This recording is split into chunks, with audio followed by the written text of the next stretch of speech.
Greetings, salutations, respect, and love. Welcome to the Prog Corner, the Sunday Prog stream. It lives on, and we've got a very special episode today. Yeah, I'm flying solo. My co-host, Wayne, has taken the Sunday off, so I decided it would be a perfect time to talk a little bit about the women in prog. You know, women in the music industry in general, you know, they have not had an easy time of it historically. They've been marginalized and trivialized.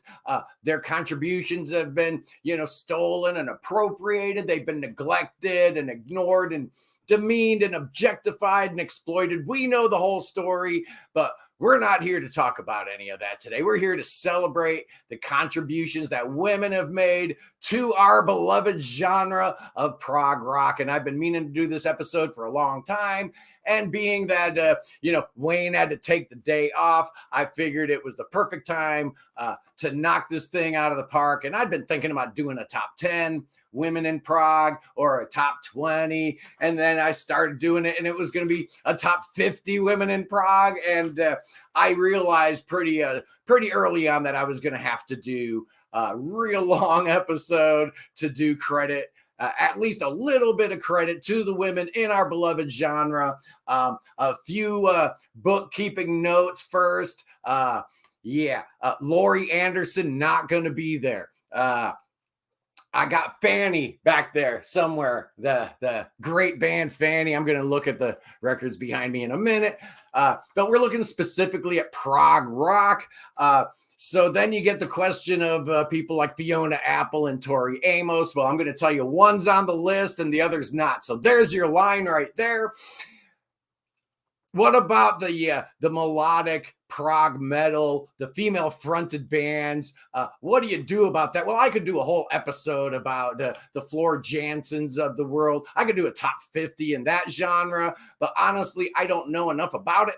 I don't really listen to Epica, Nightwish, and Karnataka to honestly make a fair evaluation. So there's no Floor Jansen, Tatiana, Schmaluk, not there, Haley Griffiths, Rachel Jones, Sertari, Simone Simons, Sharon Von Edel. I've even Den Edel. I've seen her, because they opened Within Temptation, opened for Iron Maiden.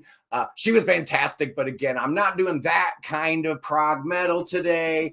Anne-Marie Helder, Anna Murphy, Tarja Turunen, Anna Holzen, all good, not doing it. Chelsea Wolfe, Anna Calvi, I love them. Not prog, not going in there.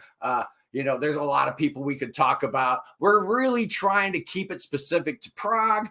Some last minute people that were brought to my attention. The Gathering, well, we'll be talking, maybe we might make an exception for a certain lead singer from that band. We'll have to see about that. But we're getting some great suggestions already in the comments here, and I'm going to be posting up a lot of them, particularly if I'm not including them on the list. So if you have a suggestion and you put it in the live stream here and I don't put it up, probably it's going to be on here. We're doing a top 100, and I'm cheating a little bit, right? Because a lot of bands had multiple lead singers. So instead of, having 3 different slots, you know who I'm talking about, the White Willows of the world. They've had Rufus, multiple female lead singers. I'm just doing 1 slot for those. That way we can talk about as many women as humanly possible today. I'm not talking about the Wilson sisters, right? Anne and Nancy. We're talking about prog. Let's see. I had somebody suggest Kim and Kelly Deal from the Breeders. Nice try, not going to happen. Tina Weinmuth from Talking Heads. Kazu Makino from Blonde Redhead, not on the list. And right before I went on, somebody suggested Ola Rotovska and Maria Panasenko, who both have played with Carphagen and Sunchild. What a fantastic suggestion, but I didn't get around to that in time, so not including it. But here's what we are including, man. This is going to be awesome. Yes, Ken Jones. very likely your suggestion is on here. And without a whole lot of, oh, here's one. Okay. I do not have Christy on my list. There's going to be a bunch like this throughout this stream, hopefully, ones that I'd totally forgotten about. So I will put them up. She's not on the list. I'm sorry. Number 100 is Sally Muneer, the daughter of the great Carrie Muneer from Gentle Giant. She's best known for her work with Dave Bainbridge, and I guess now she is a touring member of Pendragon, which is cool. I didn't know that. Yeah, but she's got a great voice. I've been seeing her name on a lot of records. She's been doing a lot of guest vocalist stuff. She's amazing. So that's my 100. Yeah. Oh, Claire Hamill from Fragile, not on the list. Should have been on there. An excellent call, Rand. Yeah, this is what this is all about. And I knew these suggestions would come up.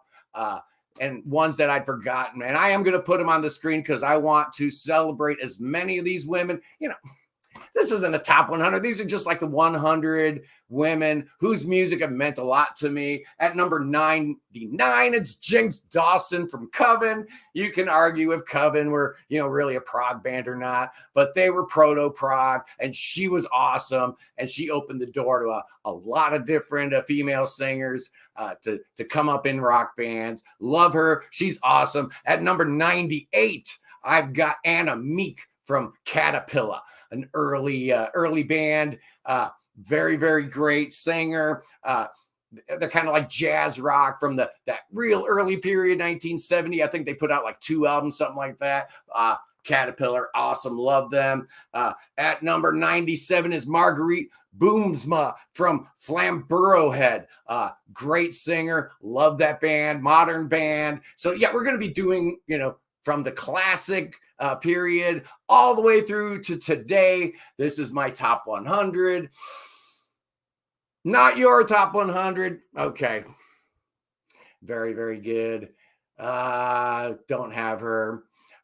Yeah.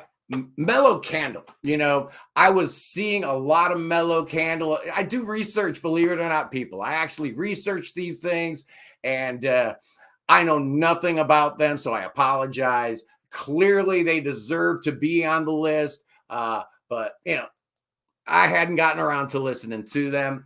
Nina Hagen, I love Nina Hagen. That's, you know, that's one of the artists that you think about. Maybe yes, maybe no. Is it prog? Very progressive. I love Nina Hagen. Absolutely. Good call on that one. Even better call at number 96. It's Liliana Vitali from MIA, the great drummer, vocalist, flute player for the Argentinian symphonic prog band. Fantastic stuff. Love it. I don't know Christiane Wand from Epidaurus. Oh, Earthly Paradise. Okay. I'm not familiar with that. Mary Hopkins. Okay, Mary Hopkins.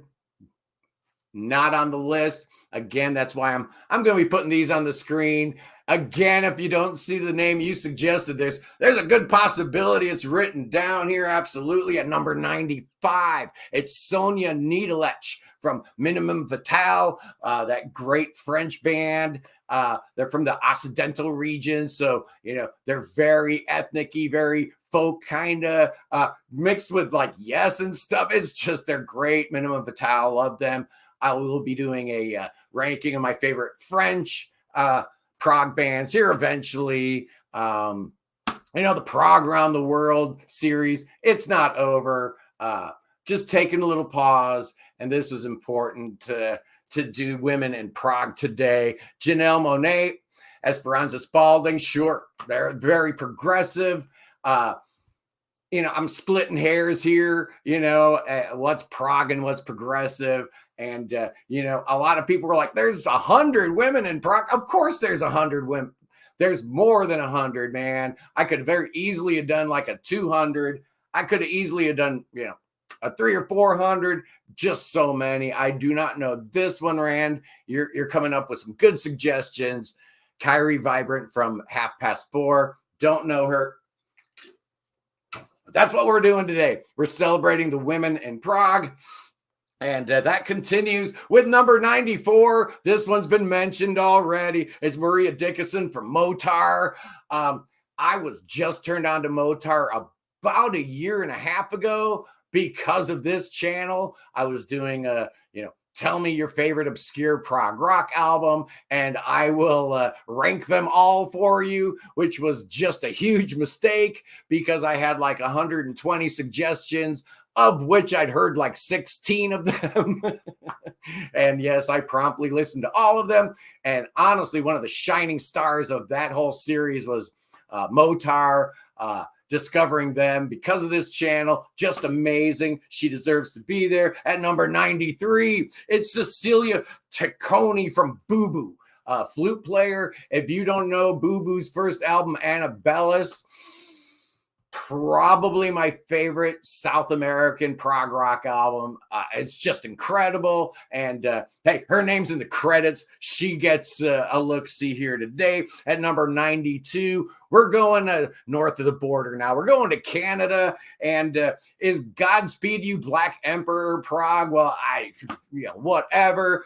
Sophie Trudeau, definitely going to be on this list. Her violin playing, been an integral part of that weird sound that those guys put together. So yeah, that's at number 92. At number 91, we've got our first Fake Me Out tie. It's the girls from I.O. Earth. They've had two lead singers, Linda Odinson and Rosanna Lefevre. So instead of, wasting two spots, I'm going to do a good old 2-for-1 there. Why not? Mr. Wondrous, Rhiannon Giddens. Okay. This is my first major mistake of the show, I think, right here. Not having Nanette Tiab on this list. I might just have to because this is like on the permanent record here. So I might do an audible right here. Let me see here. Who do I take off, man? Who do I take off?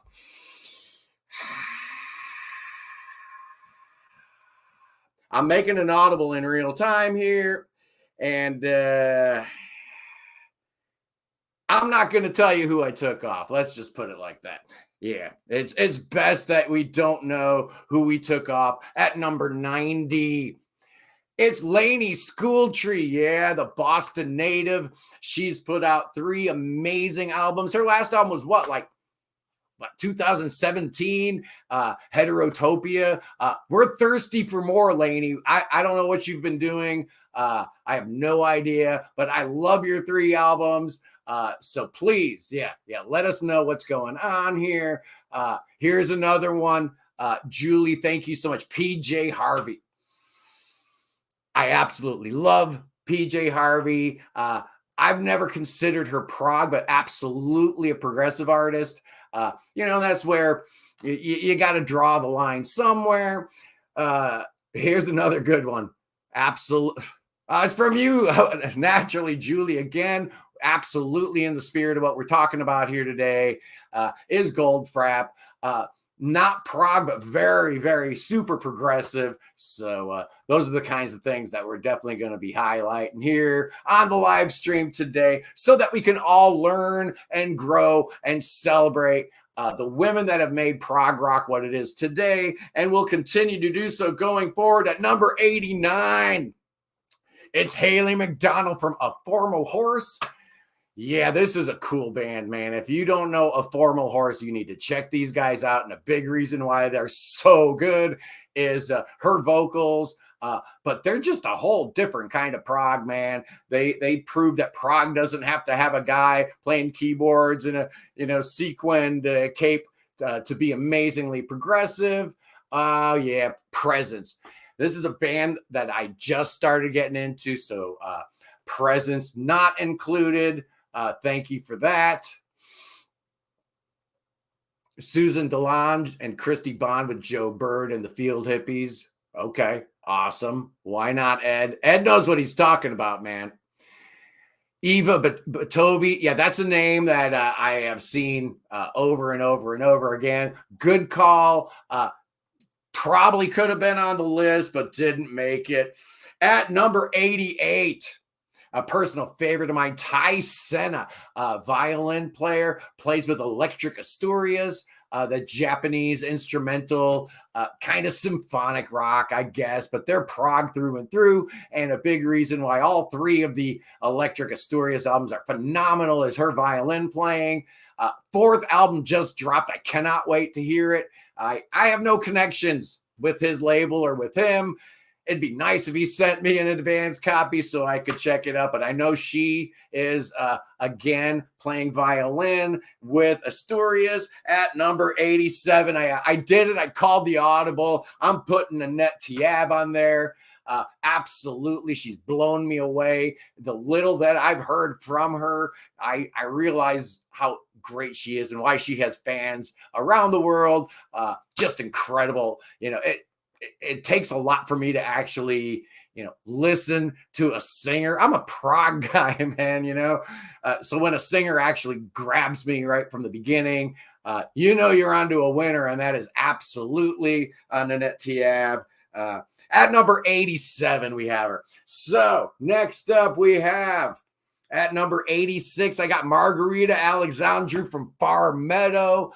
An excellent suggestion. I had actually, I think like one person on Twitter, one person on the community poll here, definitely had an excellent suggestion with that. She's amazing. Yoko Ono, not on the list, but hey, that's awesome. I love it. And why not?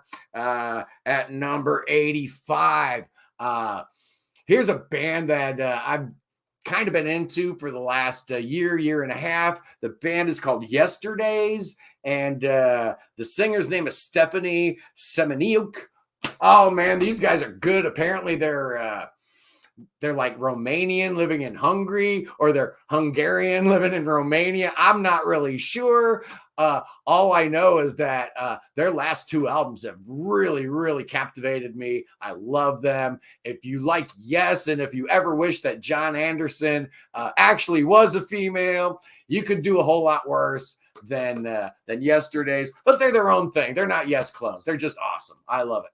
And here we go with another great call, Affinity. But that's the one I wanted to highlight, Warpaint. Absolutely. I love Warpaint. What a great, phenomenal band. Not prog. And yes, we will take a moment and pay our respects to Carla Bly. Thank you, Julie, for that.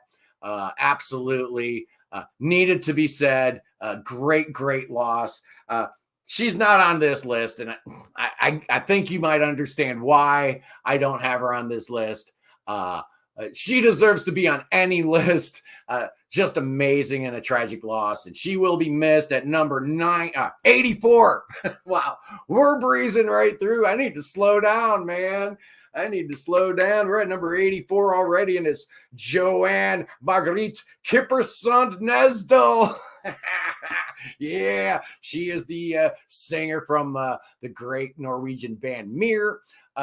I guess it's her and her brother are the two lead singers. So if you dig the boy-girl vocals, they're phenomenal, actually. I love Mir. Clearly, or else she wouldn't have made the list, but I really dig her voice. Big part of why I really liked their latest album, Playing House, was her contributions. Just amazing. Hey, that's a good call, man. Lindsey Sterling. That is a really solid call, man. I dig her. She plays that violin, right? Yeah, they sell her CDs at Walmart. She's good. We got the great Kyle joining us here. Kyle, we are at greetings, by the way. Can you hear me? We can't hear you, man. Yeah, he's Kyle's gonna have to figure out his audio here. Let me know in the comments if you guys are hearing him, because I'm not hearing him here. So I think we got an issue. But anyway, while you figure that out, I'm going on to, where am I?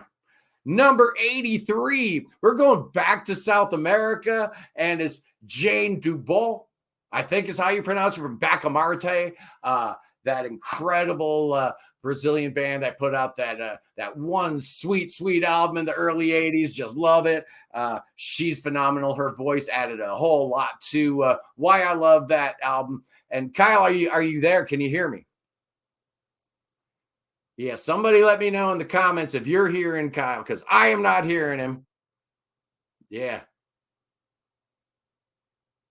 Yeah, I don't know what's going on with that. That's odd, but we're gonna get that figured out one way or another. Yeah, playing house is excellent. Elizabeth Fraser, Cocteau Twins, yet another good one. Yeah, this was what I was talking about. The Bacamarte album, 1983, that Jane Duboc was on, and just amazing. So I'm going to go on to number 82, Kyle. You ready? You ready for number 82? Okay, you got the thumbs up. Okay, Jeff says he can't hear you. So that's our first independent confirmation that your audio is not coming through. So I'm going to, let's see. I don't have you muted, so...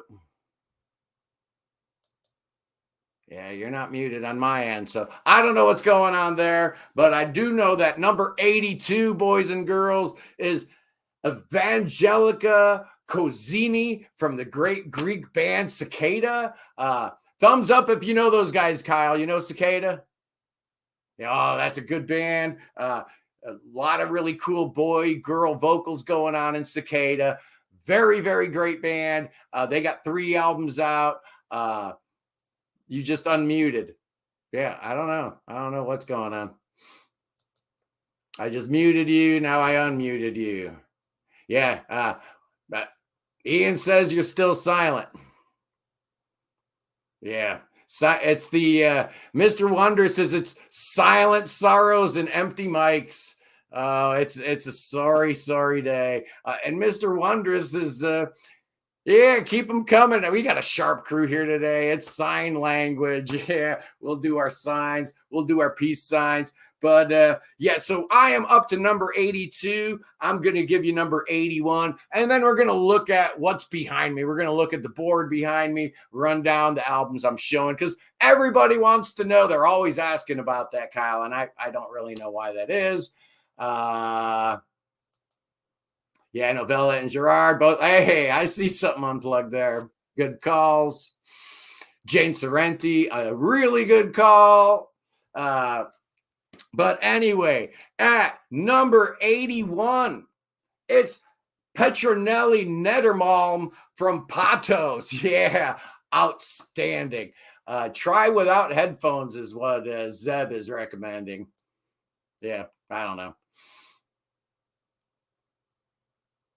And we got another one for Burger Show. Yehudit Ravitz from the Israeli Prog band Shishet. I have not heard them. I've heard about them. See, and that's what we're doing here, Kyle. We're learning, we're growing, we're figuring it all out, and we're still not hearing any of that. That's really odd. I don't know what's going on with that. But what I am going to do is show everybody what's behind me, and that's going to be a lot of fun here. Yeah, so today we've got Metric, Old World Underground, Where Are You Now? We've got Rufus, Ranchart, Renaissance, Scheherazade, and Other Stories. Oh, and I just got this in, Il Bacio della Medusa, Emilia. Awesome. Below that, Capa, Children of the Sun, or Children of the Sounds, Children of the Corn, Children of the Something. It's Taylor Swift, Boys and Girls, 1989. Kate Bush, Hounds of Love, The Breeders' Last Splash.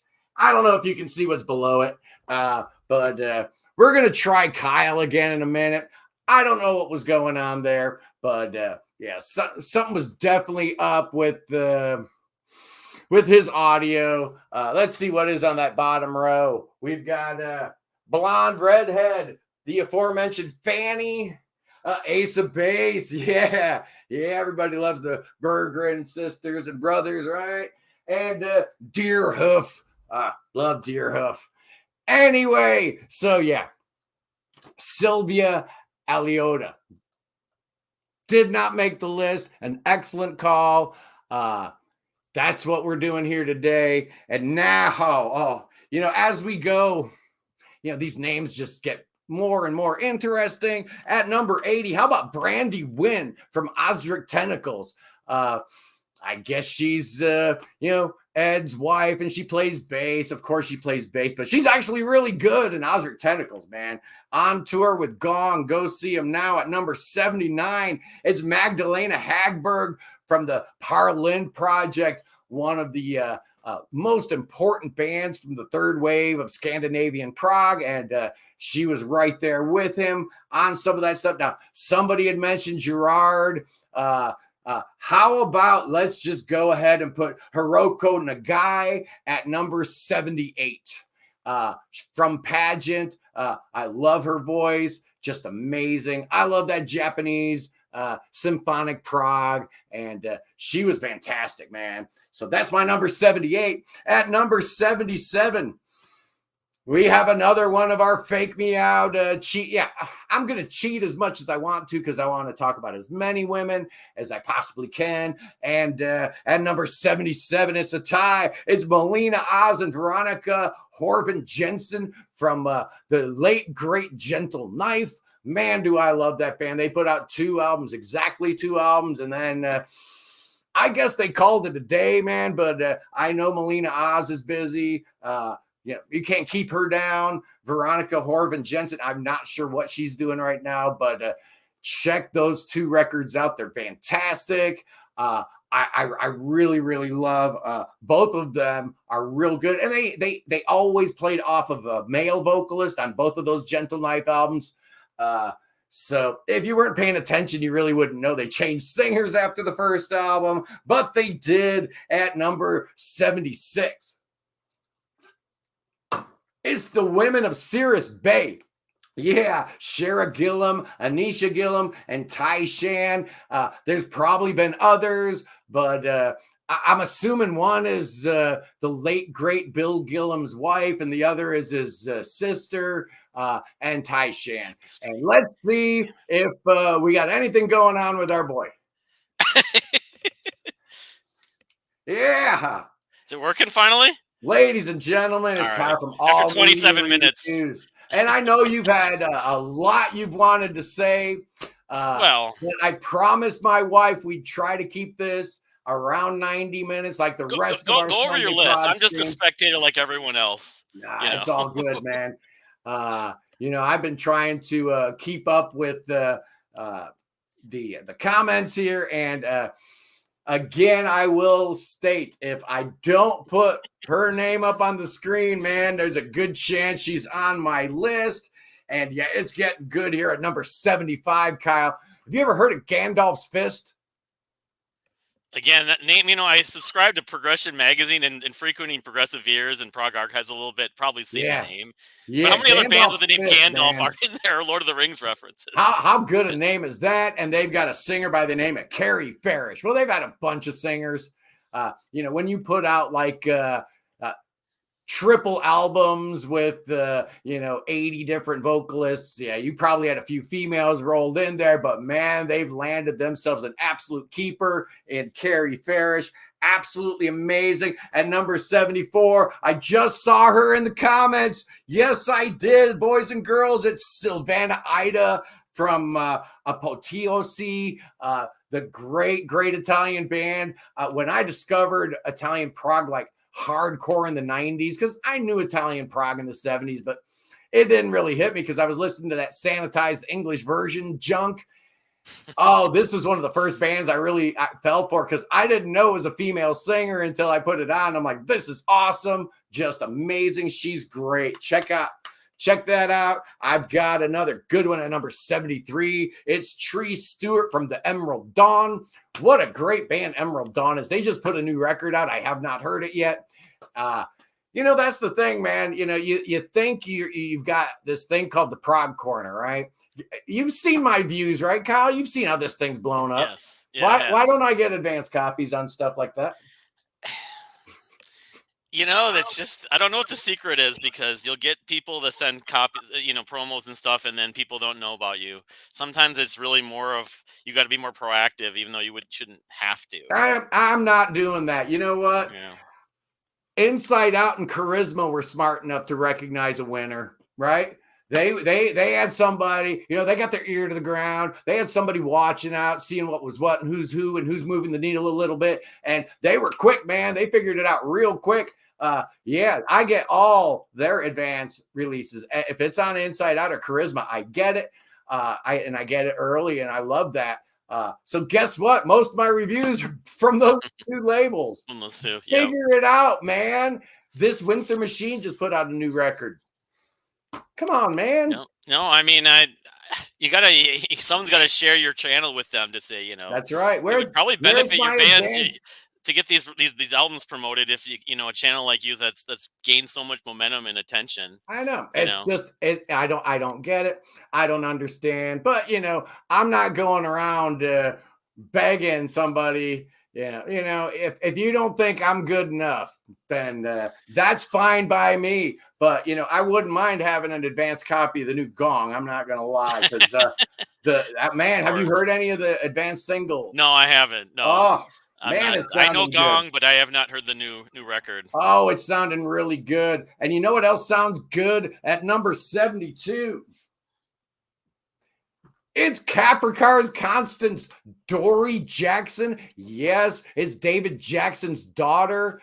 She sings in Capricorn's Constant. All three of their albums I absolutely loved. All three of those albums she is singing on. And fantastic. Dory Jackson at number 72. At number 71, are you a fan of Black Country New Roads? I think by that cut of your jib, you probably are. I really like their first record. Yeah. For sure. Yeah. Well, I've got Georgia Ellery. Okay. From Black Country New Roads. At number 71, she single-handedly saved that dreadful live album that they put out. That stopgap live thing they put out. Live at Bush Hall or whatever it was called. It was absolutely terrible. The only thing good about it was her vocals. You can't replace Isaac Wood. I mean, most people think of him for the vocal style for their band, but I guess she is in there. Yeah, she's great. I don't know if you saw how many ratings that last record, the Ants, what is it, Ants from the Sky or whatever it's called, Ants Up There, that had on Rate Your Music though. It had, I want to say, north of like 50,000. Yeah, and it's in the top 100 albums of all time on that site. So I like Rate Your Music, but sometimes their charts don't make a lot of sense. I'm not going to argue. If you want to put either of their first two albums on any best of list, I love them both, man. I think they are both like 10 out of 10 records. I'm a humongous fan of them. I put them right up there with what Black Midi's doing these days. Just unbelievably. It's just so good, man. I love it. And you know what else I love is number 70. It's Chrissy Loftus from Infinian. Oh man, this is an awesome band that I just kind of stumbled onto last year when her and David Braun's new album have been battling for the last 4 months for the number one spot over on Prog Archives. Yeah, I'm that nerd that goes back and checks. I wonder what's still number one from 2020 on Prog Archives. Yeah, that's me. I go back and I do that. Right now, her latest album with her band is number 2 for 2022 over on Prog Archives. But she's incredible, and Infinian is an amazing band. At number 69, it's Jackie McShee from Pentangle. You can argue Pentangle's not 100% prog, but they were right there in the mix of things, in that proto-prog mix, Great singer. Yep. No, I know. Carmen Fandango's in Space. Some of the names in the chat I'm definitely digging, like, from Fandango's in Space. Lee Douglas from Anathema. Who else has been mentioned? Toya Wilcox, of course. Rachel Hall from Big Big Train. I'm sure that a lot of people Toya count. Again, she's more of a pop artist, but she worked obviously she's married to Robert Fripp, so she's by marriage she's prog in some ways. Okay, Jordy, you have been on these live streams every single Sunday religiously. So when you pop a comment in, I will respond directly to you. I mentioned Lori in my preamble. She's not on this list. Not because she's not amazing, not because she's not progressive, not because she didn't put out incredible albums, but because I'm trying to keep this as capital P prog as humanly possible so I can stack the deck talking about as many unknown women, women that get no attention, women that get no affection from the press at large. There's been gallons and gallons of ink spilled over Lori Anderson. Yeah. So no, not on the list, but she is absolutely amazing. Ditto for Susie Sue. What do you think about that? There's a ton of obscure names, yeah, and the names like Laurie Anderson and Kate Bush, and people that obviously people know just because they're talked in different larger circles. Yeah, no doubt. So Susie and the Banshees, yep. I mean, there's a lot of names like that. I totally understand with you. You want to fight for the little guy, the little engine that could. That's the game here, man. Need more attention, need people to hear them. And I have like more than half your list I've never heard of either. Fully admit. You're not alone. Rand wants to know if Missing Persons was a prog band. Missing Persons had a prog drummer. I mean, Terry was about as good as it gets. Wife Dale was a Playboy bunny, and I guess they got married and they started a little new wave band, and made a couple records. Walking in LA became a big old hit. I really liked Missing Persons. They weren't prog. They were just really, really good. Weren't they more like in the new wave? Yeah, they were a new wave. Yeah, they were new. It's a guy who does a Twitch show that I watch. I think has played them before. This guy named Jake Rude, and he specializes. He calls it classic alternative, and he loves Duran Duran. So, well, Ed's got it right. Missing Persons not a prog band. Ed has settled it once and for all for all of us. Not a prog band. And the debate will continue for my number 68. How about Lisa Gerrard?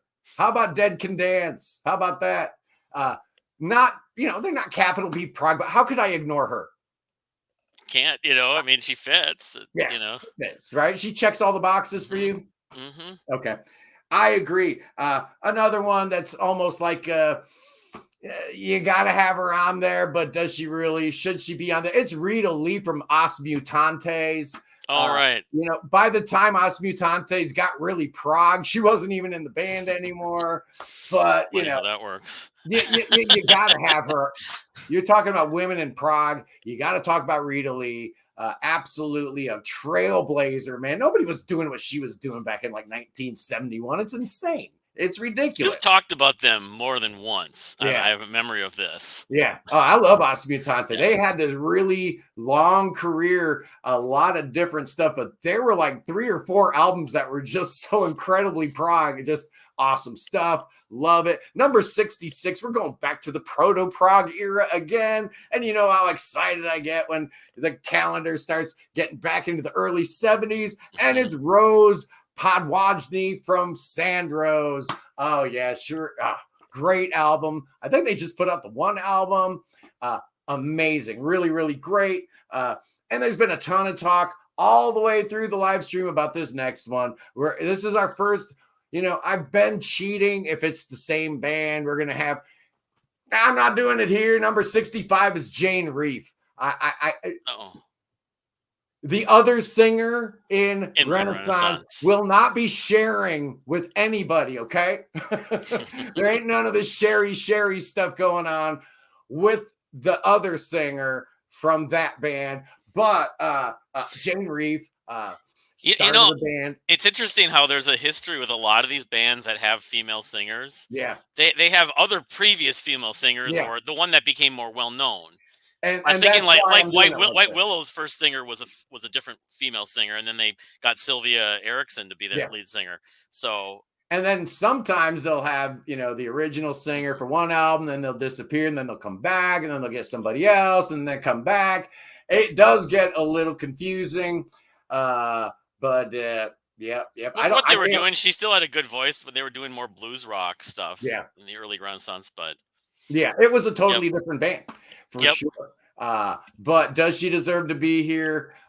If for no other reason, does John the Baptist deserve to be in the Bible? Yes. At number 64, boys and girls, it's Aaliyah O'Brien from Blood Ceremony. Man, I dig Blood Ceremony so much. They don't get any credit. Such a great band. I love her voice. I love her flute playing, man. It's like Black Sabbath and Jethro Tull had a baby with the singer from Tony Iommi. Was in Jethro Tull briefly. That's right. It's just so awesome. If you don't know Blood Ceremony, check them out. She's amazing. Big fan. At number 63, she's so good the Flaming Lips even named an album after her. It's Yoshimi Pee-wee. Yeah, the great drummer from Boredoms. Is Boredoms prog? Now they're noise rock. They're not really prog, but they're super progressive, right? What can you do? I mean, the Flaming Lips named an album after her. Yep. She's got to be on the list. There's just no two ways about it. At number 62, it's Amanda Learman. Oh, yeah. Amanda Lehman. There's no R in there. She's amazing guitar player, singer, musician extraordinaire. Really got her name playing with Steve Hackett. Been on a few of his albums, but now she's doing her solo stuff. Just amazing, an incredible musician. Couldn't do a list without Amanda on it, and that leads me right to number 61. You talk about a flame that burned so brightly and then just disappeared from the face of the earth. Well, as far as I know, I'm an American. What do I know about Canadian bands from the 70s? It's Marie Bernard Paget from Etc. I think I saw her name in the comments already here. That's a cool name for a band, though. I like that name. Yeah, Etc. And somebody mentioned Amanda. Yeah. Number 62, Ian. Maybe I'm late seeing it, or maybe you just aren't paying attention. But yes, indeed.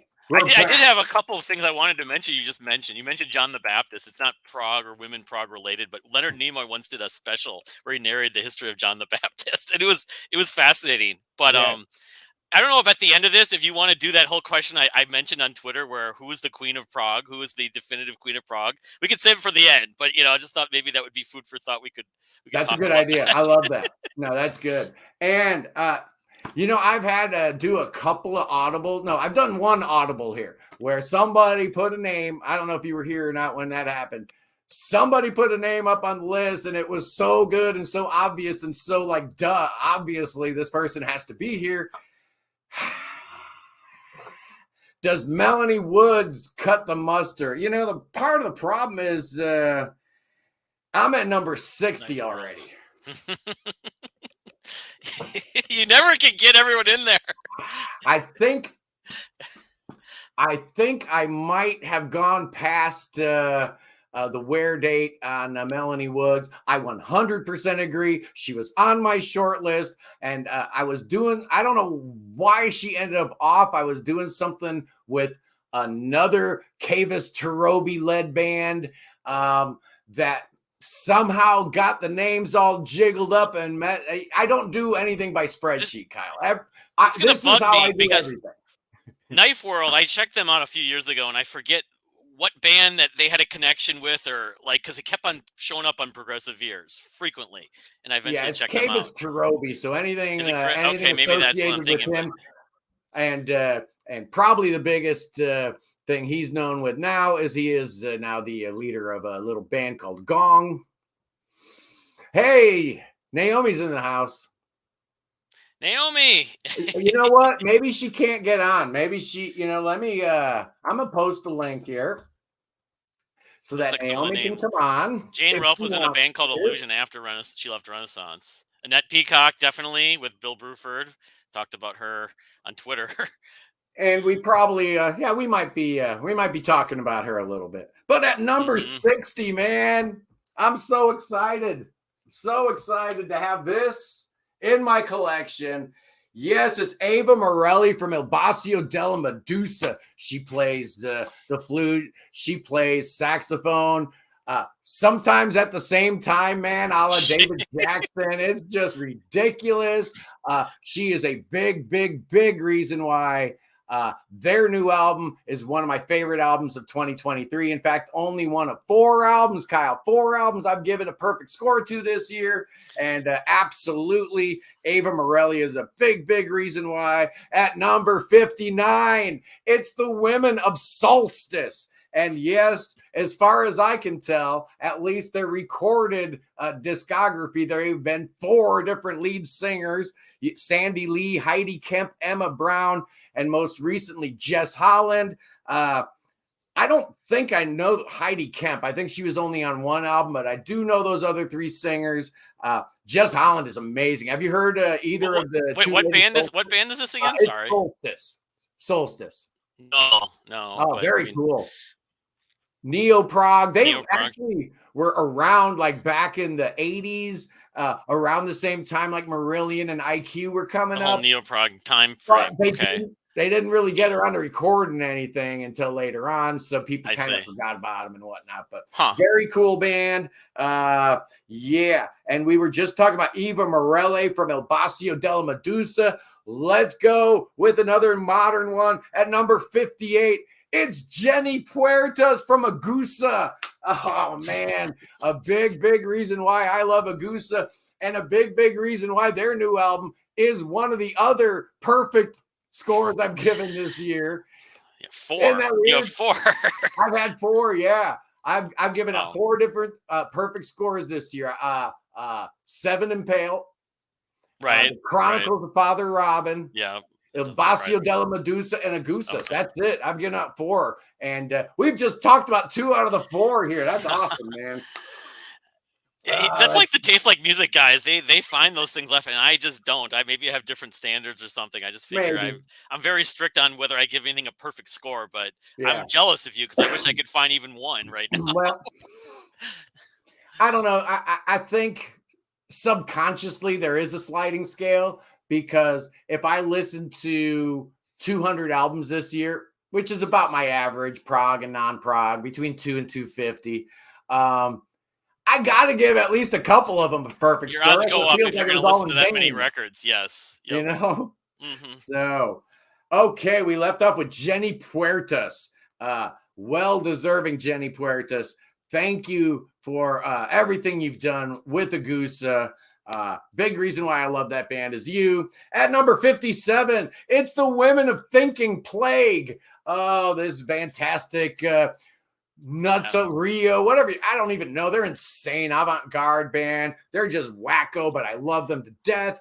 Sharon Bradford, Suzanne Lewis, Deborah Perry, and Elaine DeFalco. I'm sure there's been more women that have played in that band. They're one of those bands that there've been a lot of lineup changes, but they've been around a while. And I saw them at Nearfest in 2000. And it was the weirdest thing where people absolutely thought they sucked or they loved them. Yeah. So yeah, they were like a really huge point of contention. I've grown to like them. I don't listen to them very often, but when I have, I've liked them more and more. Yeah, it's an acquired taste. It's one of those kind of bands for sure. They're big in their hometown in Colorado and Denver. That Colorado Art Rock Society email list used to champion them a lot. Ian has the best comment of the day so far. What about Stereolab? Mary Hansen, R.I.P. The band was never quite the same after we lost her, although Lisa, what's her last name? Sautier, or something like that. I know Stereolab's name. I was checking them out like a couple of years ago when Pepe Deluxe's new album, because people were comparing Pepe Deluxe to them. Okay, yeah, I've known them for years because I know like a lot of the sort of alternative crowd have talked about them for ages. Oh, so that's too bad that she passed. I think I remember reading about that. She passed away, and then they had 2 lead, really 1 lead and 1 that kind of co-lead female singer, just incredible. Should have been on the list. I consider Stereolab to be a prog band. But I didn't put it on there. At number 56, I'm going to do a visual here. It's Sam Bain from The Tangent. She was also a member of Andy Tillison's other band, which was, what was that, Parallel or 90 Degrees. She appeared on the first, I think, 3 Tangent albums on keyboards. Fantastic. just another girl in a prog band for all those people that say Sadier, I think is, yeah. I don't know how you pronounce her name, but Sadier. I have that album on CD, the first one, but I'm not surprised, but it's a case where there's a lot of different bands that have like one or two female members, but you don't think of the band for the female member unless they're a singer, which is unfortunate. Yeah, this isn't about good point. We're not talking about female fronted bands here. We are talking about women that have made a difference, and it doesn't matter if they're singing or playing drums or playing bass or whatever they're doing. But in this particular case, let's talk about the women of White Willow. You mentioned, of course, Sylvia Erickson, which I think she was their original singer and then came back and is their new singer. Maybe. Because there's been Trude Eidtang also, who's amazing, and Venki Knudsen also. So they've had at least 3 lead singers. I love them all. I love everything White Willow does. I'm a huge fan. I don't have their whole catalog, but I love a couple of their records, and they just floored me at Nearfest in 2001. Heck yeah. What is it? The album with Paper Moon from 2000. I think that was that year. And then the Ignis Fatuus. There's one song on Ignis Fatuus that reminds me of Dream Theater's Learning to Live, the little like synth pattern. But yeah, it's a different female singer, but I was like, she's pretty good, but I like Sylvia too. So yeah. Lisa Wetton, very, very good call. Excellent call. We're talking about Women in Prog, and there's been a lot of women who've had a lot of influence in prog, and maybe not even, in front of the lens or whatever, playing in a band. You had, what's her name? Writing all the lyrics, Betty Thatcher for that other band who we'll talk about later. Yes. How about Kim Poor doing album covers? That's what I was just thinking. Steve Hackett's wife or whatever that did artwork. Yep. So it's more than just the performers here, but that's okay. At number 54, we're keeping it modern here, and I know a lot of people have been waiting for this one. It's Leslie Hunt, District 97. We just talked about Lisa Wetton, and I don't know, there's a John Wetton connection. It's kind of hard 97. Not to think of that, yes. Yeah, but Leslie Hunt, amazing voice, amazing talent, and I love hearing bands like that, kind of bringing prog to a new generation, right? She was on The Voice or whatever, right? Or was American Idol. American Idol, okay, yeah. I know Nathan just talked about their new album's coming out, or I think it's coming out. It's just come out. Nathan on Shuffle just mentioned her in the band, or mentioned the band in his latest update. Ian, you got to let me know who Anne Magnuson is, because that name's familiar too, although that sounds like an actress's name. I should know the name. Portishead. Julie's been begging to get Portishead into the permanent record. I used to get them and Stereolab mixed up, actually, because I like these like synth bands that use a lot of like heavy, but they're probably totally different. They're totally different. One of the greatest albums I've ever heard in my life. Is it prog? Probably not.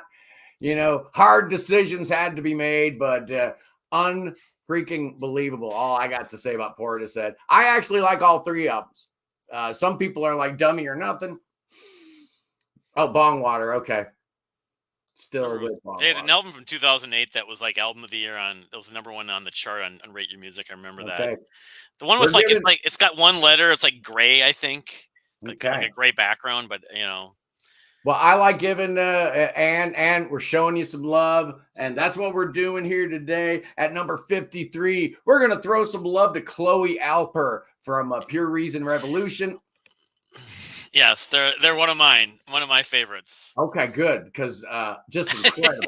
Just incredible. Yes, Chloe is a multi-instrumentalist and singer, and now she's actually singing with the band James and playing with them, but she's still a member of Pure Reason Revolution. But yeah, she's fantastic. I was talking to somebody the other day that went and saw James over in the UK a few months ago, and didn't mention anything about her being in the band now. That's cool. It's one of those things. I talked about this with, I forgot who it was. I was on with the Patreon with Joey from the Reign of Kindo a few weeks back, and how it's like I see her posts about James, and then I see Pure Reason Revolution posting clips and talking about new music, and I'm kind of divided. Like, all right, but Chloe's still in the band. It's sad not to see her be involved. And I get that it's a paycheck. She's got to pay her bills. She's getting more money, getting more exposure with James. Obviously. But I still want her part of Pure Reason Revolution because she's a huge part of that. Yeah, yeah. Well, I guess they're technically a 3-piece now, right?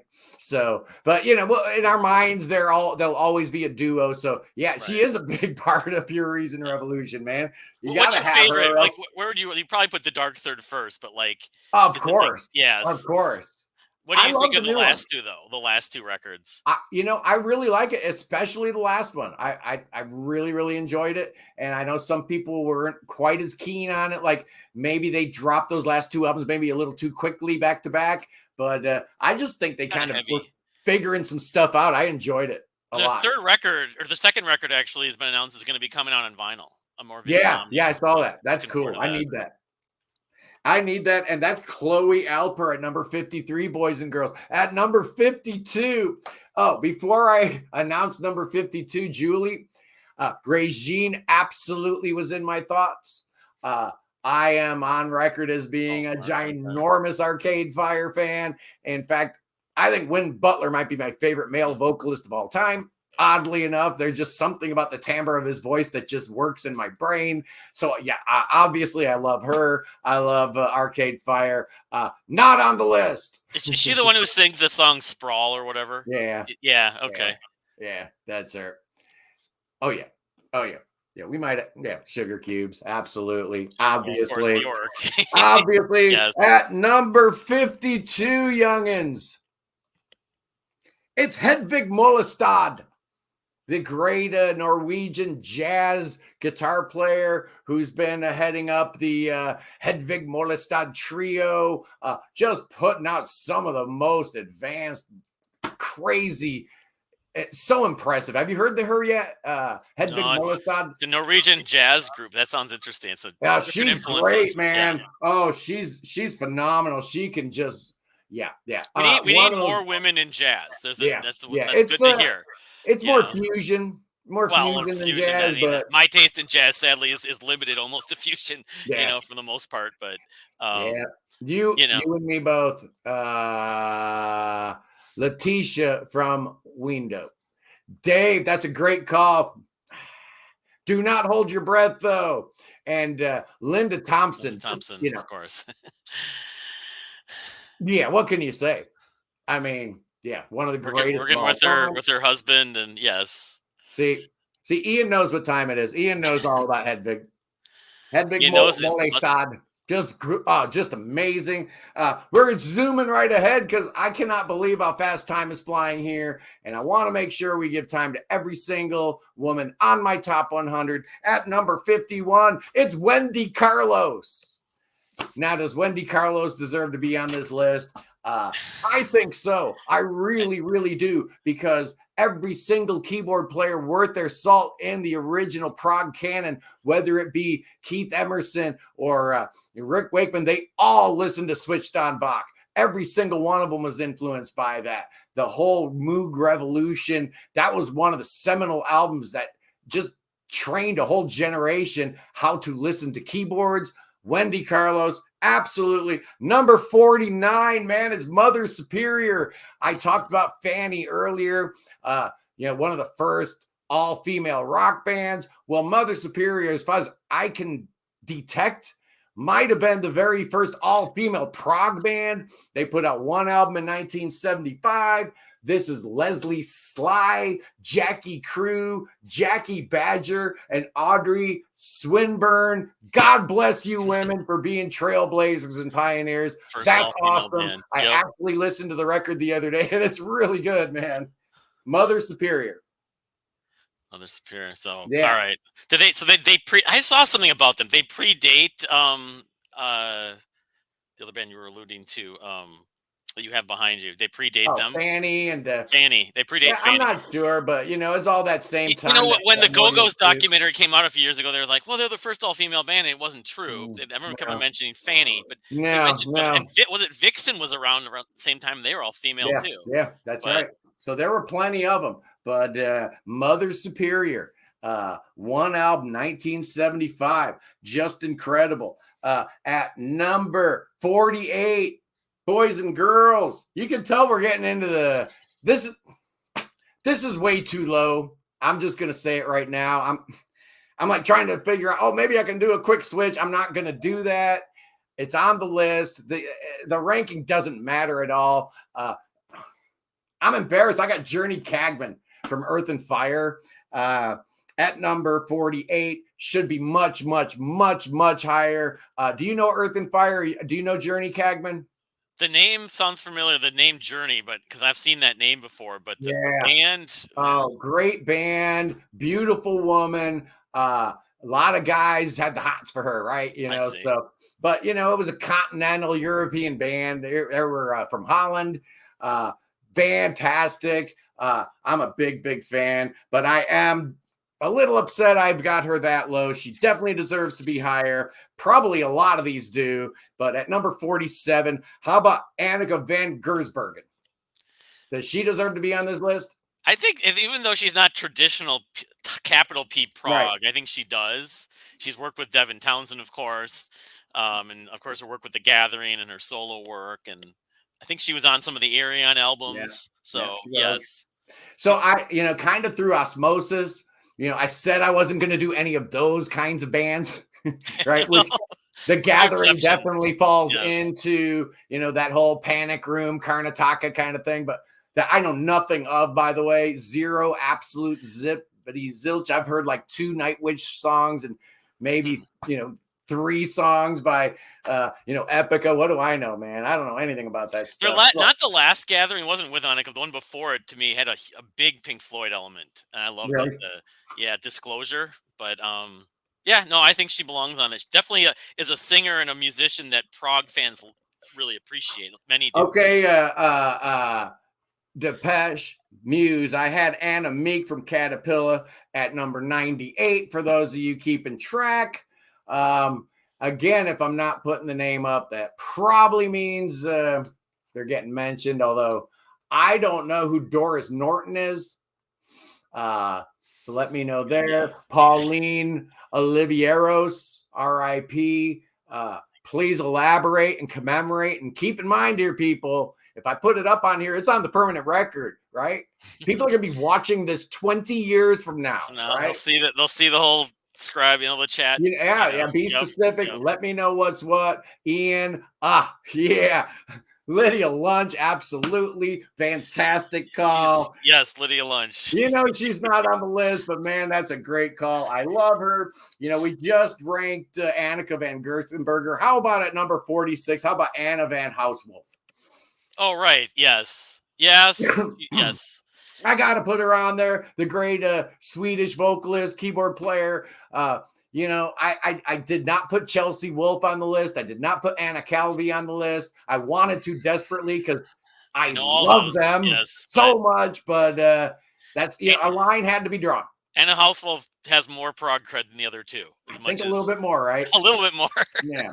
But all of them are awesome. Yes. And if any of you have not heard Anna Calvi, man, you're missing out. She's amazing at number 45. You've been mentioning her over and over and over in the comments. It's Courtney Swain. Yes. Bentley, yes. Do we need to say the band she's in? Yeah, sure. Why not? Yes. She also actually sang with a band I love called Childish Japes on an EP. But right. Yes, no. She's had her solo work, of course. She's got like 3 or 4 solo albums. But yes. Big fan. Marie Osmond. Well, Mark Spooner says if Wendy Carlos, then Dee Palmer. Yes. Watch to the end of the video, man. You got to watch to find these things out. I'm not going to give it all away. At number 44, Kyle, it's Kiko Kumagai from Ars Nova. All right. Well, you could put the whole. I don't know if any other members of Ars Nova are showing up. I should have, but she's the leader. She's been there from the beginning. She's the only constant member. I love them. ELP and S&M. What's not to like, man? It's Ars Nova. They're amazing. Yeah, maybe a tad bit exploitative, but they're having fun. They're in control. She manages the band, so she makes all the artistic decisions. Nobody's telling her to put on, that leather dominatrix outfit. She does it because she knows the boys love it, and it gets the boys noticing them a little bit. I love them though. I think they're great. I know they've played the prog festivals, and they were always the token like female bands. It's Ars Nova, it's Ars Nova, and. But they're cool, man. I love them. Yep, I love them. Yep. Speaking of Japanese women, I said there would be no Kazuma Kino. I didn't say anything about Satomi Matsuzuki, brother, because she's got to be here. Deerhoof's incredible leader, singer, bass player, absolute genius. She moves from Japan to San Francisco, and within a week, she's learning how to play bass guitar because she joined some band called Deerhoof, and here we are all these years later, and they've still never put out a bad record. They're very prolific, and they're very consistent. Yeah, I saw them live once. They were really good. They're amazing. I love her. Mike Finard from Ocean Size loves them, and I know Matt O'Leary is a big fan. Another YouTuber. So Deerhoof's got some really, really interesting fans. There's people out there eclectic. They could love their prog rock and will take a bullet for Deerhoof, and that's absolutely me. Just like there's a lot of people that are really into some band called Magma. I don't quite get it, but at number 42, it's Stella Vander.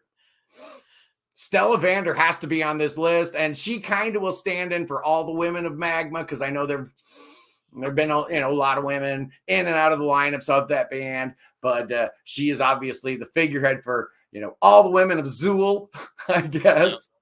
Are you a fan of the Zool? Of Zool? Not really. I mean, I know the reputation, and in fairness, I haven't really spent that much time with it, but I've known. It's like, oh, you're going to hate Magma. Magma is the one band you'll never like. Yeah. And then they did play Nearfest, and I remember that. It's like, well, they have the made-up language, but I never. Right. I'm guilty of never, investing the time at this point. But I know, like yourself, many people struggled with them. I do struggle, but I do still try to spend time with them. Go back to their highly rated albums from the 70s and their last couple records, Zest, and then the last one that they just put out. I've spent a lot of time with them trying to crack the code, and honestly, it just hasn't happened for me. Maybe they just need to put the right album out. I don't know. There's another band that I had that same problem with. And who would that be? It's Anathema. Oh, wow. Okay. Interesting. Their last album, The Optimist. Yeah. At number 41, I've got Lee Douglas. I really struggled with them.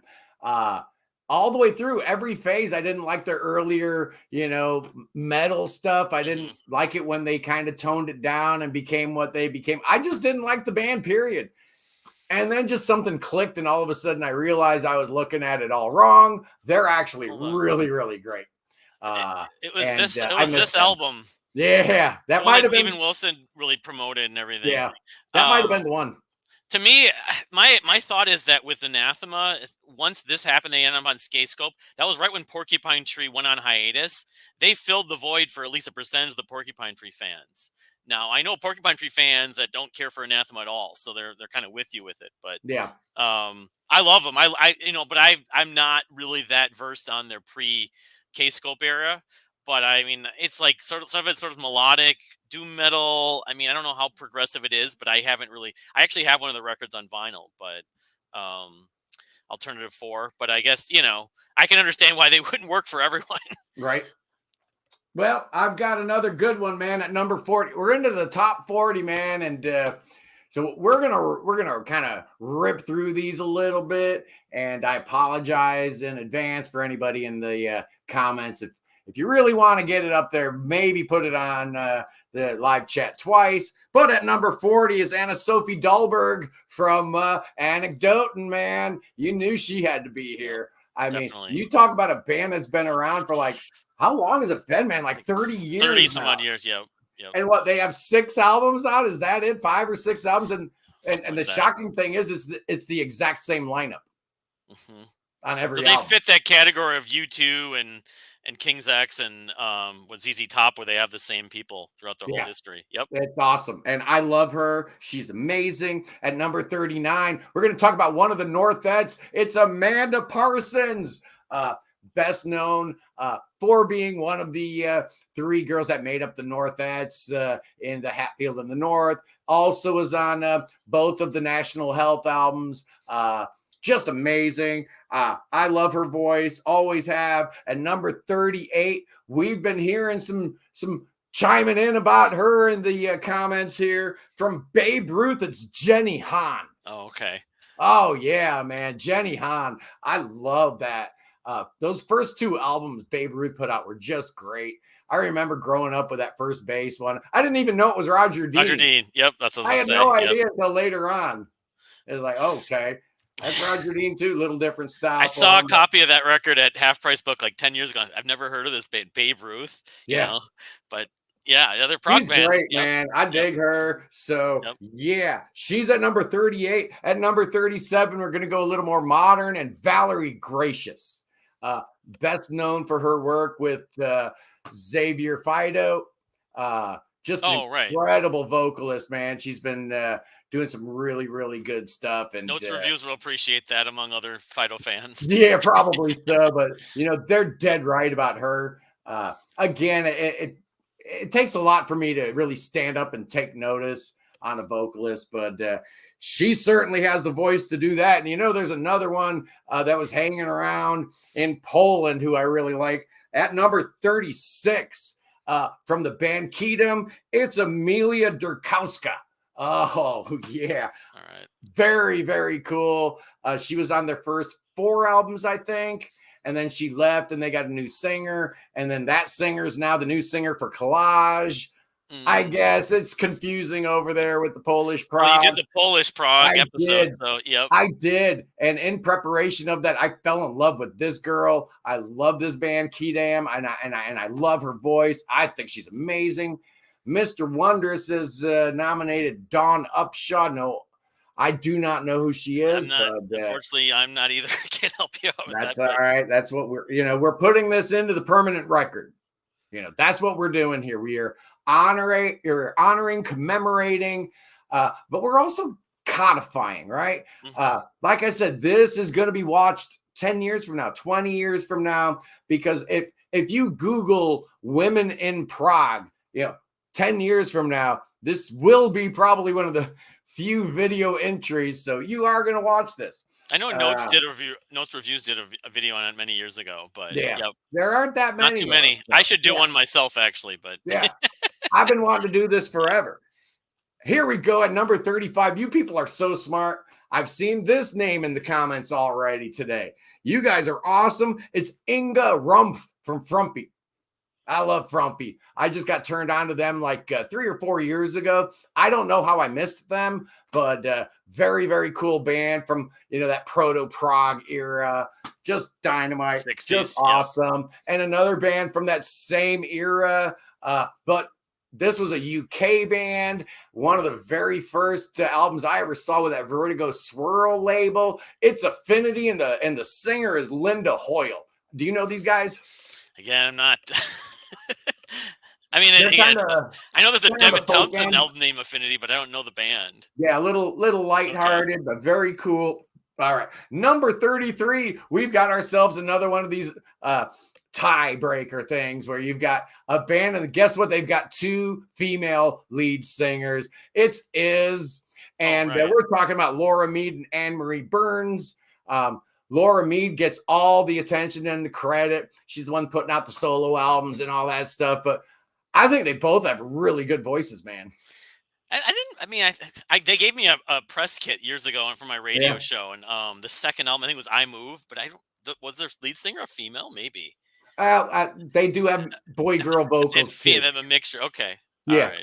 All right. Here we go. The Slits and the Raincoats. Absolutely. Both very progressive.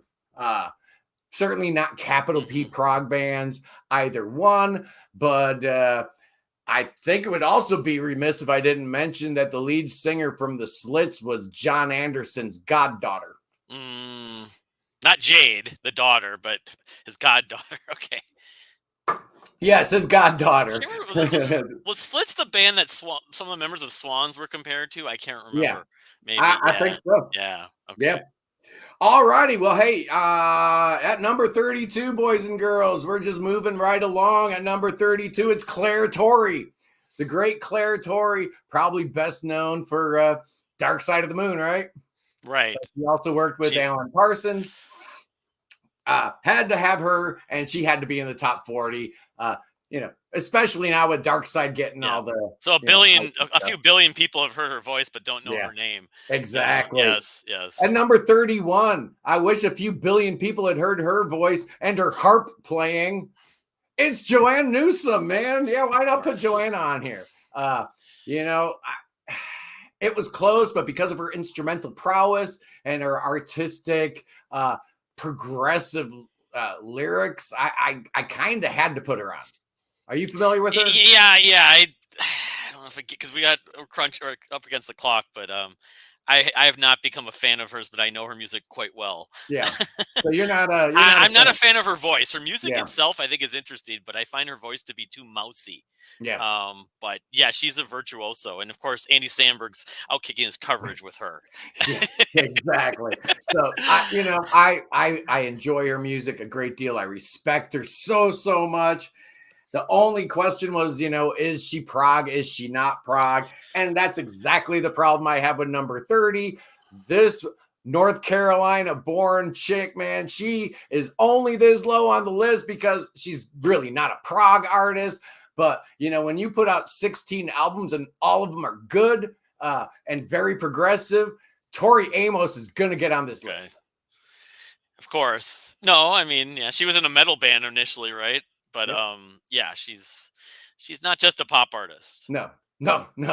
She's way more than that. But is she prog? She's not capital P prog. And I do feel bad because I did take Fiona Apple off the list, and all the same concerns I have about Tori Amos are pretty much present here. But I couldn't ignore Tori. I think she had to be on the list. I put her on the list, but at number 29, I don't think it's going to be any debate about whether this Japanese fusion genius deserves to be on the list. It's Hiromi Uhara. Oh, love Hiromi. Yes. Man, she's good, right? She's fantastic. Woo! And she's worked with so many of the fusion people, of course. Oh, yeah. The guys in Screaming Headless Torsos. And I don't know a whole bunch about jazz and jazz fusion. I know what I hear and I know what I like. To quote Peter Gabriel, yes. Yes. Yeah, she's just dynamite, just amazing. She's a virtuoso. She can shred. Oh, yeah. Well, let's see here. We were talking about Melanie Woods from Knife World. You know what? She was also part of Cardiac, so I'm sliding her in to number 28. That's got to be Women of Cardiacs. Melanie Woods, you do get on the list. How did I forget about this? So I'm putting you in with Sharon Fortin and Dawn Staple and Kathy Harabaras. Number 28, the Women of Cardiacs. The Cardiacs, that was what I was trying to think of earlier. Yeah. That's why I didn't want to think because I didn't want to, I knew Knife World because everyone's obsessing over Cardiacs the last 15 years on the Progressive Ears board, and then I love Knife World, and that's why. So now that explains it. Yeah, I'm so happy I got Melanie Woods in. Thank you, Lord. That worked out very, very well at number 27. Well, how about Iona? We talked about David Bainbridge. How about Joanne Hogg? All those great Iona records. She's amazing. I love her. At number 26, we're going backwards in time. Bobby Watson. Do you know that album First Utterance by that band? How do you pronounce it? Komu or Comus? These guys? Comus. Yeah. Okay. Is it Comus? It was based on some play or something like that. The name I never. Was it? Okay.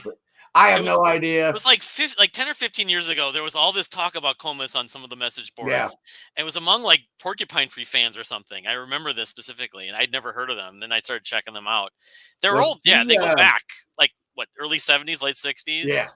Well, she was their original. And then when she left, somebody else came and filled her spot that we're going to be talking about in a minute. in Comus. But at number 25, I was really surprised how many people I had nominating Goodne Aspas from Rufus, and she's not even on that album, man. I'm like, oh, this. You're talking about Rufus like Shaka Khan Rufus. Oh, with a PH. Oh, okay.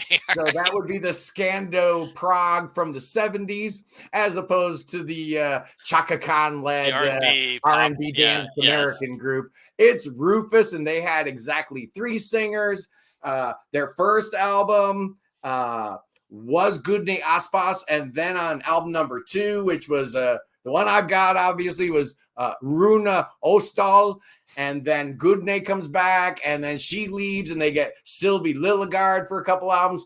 And then Goodne came back for their 6th and final album. And I guess they're touring again, and she is on lead vocals. Just amazing. I love Rufus.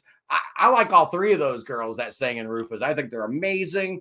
And that's why we're doing it like that here, because I couldn't leave one of them off, right? Just because we like Goodne the most. They're greater than the sum of their parts, so they go that high. That's right. Yeah, that's right.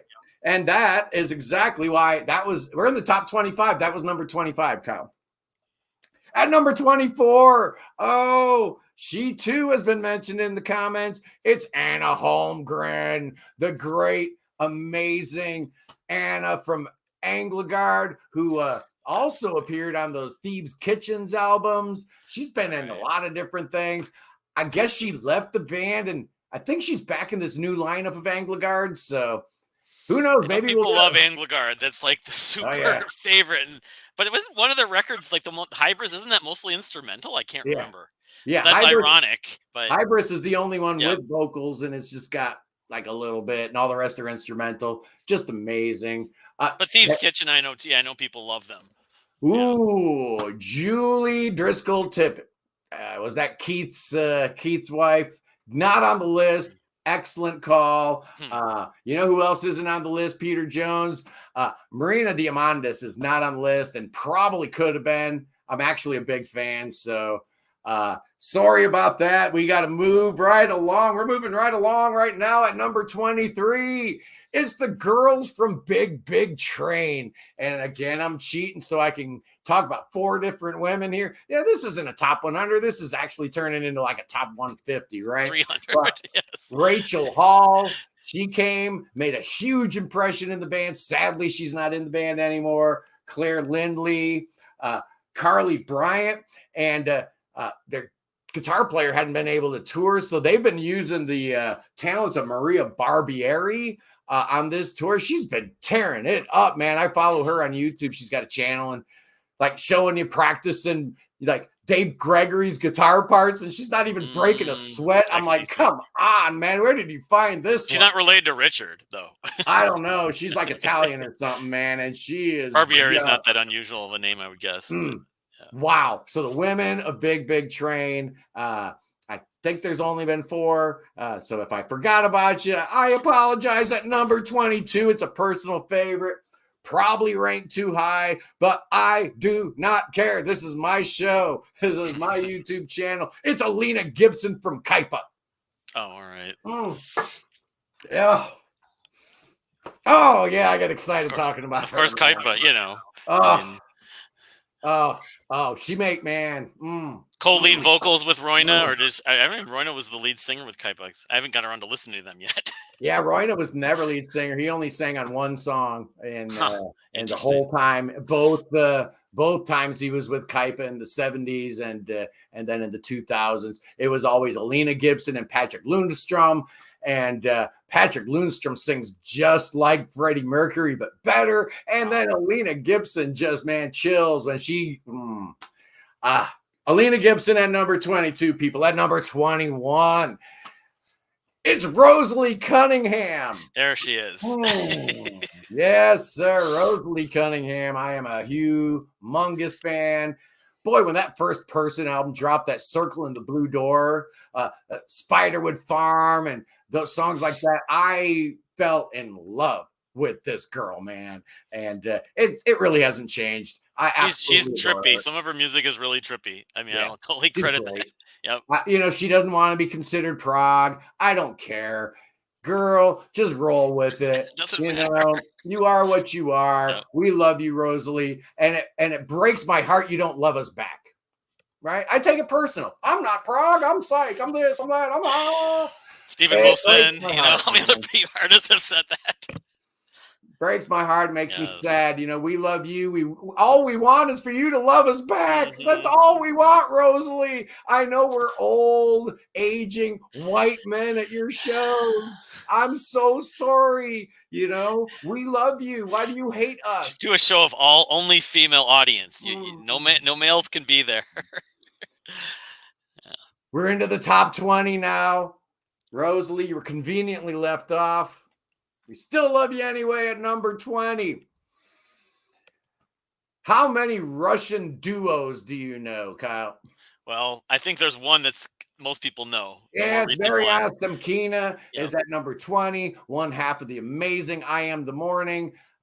Boy, Glenn's been doing some great solo albums too. That's not just, man, the two of them together create real magic, but separate, these two are amazing too. Her solo album is great. I love all the I Am the Morning stuff. Big fan. Yep. And that's Belighted is my favorite. Yeah. I need to get that on vinyl. Yeah. I'm on the brink of getting that. Yep. I need that bad, man.